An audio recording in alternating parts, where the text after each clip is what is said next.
എന്റെ S I സാറിന്റെ മുമ്പിൽ ഒരു പാട്ട് പാടണം. ഞാൻ പാടിക്കട്ടെ. അതിനിപ്പോ പോണോ? പിന്നെന്തേ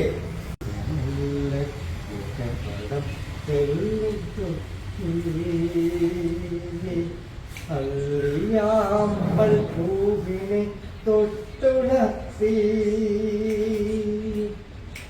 ഒരു പുടമിന്റെ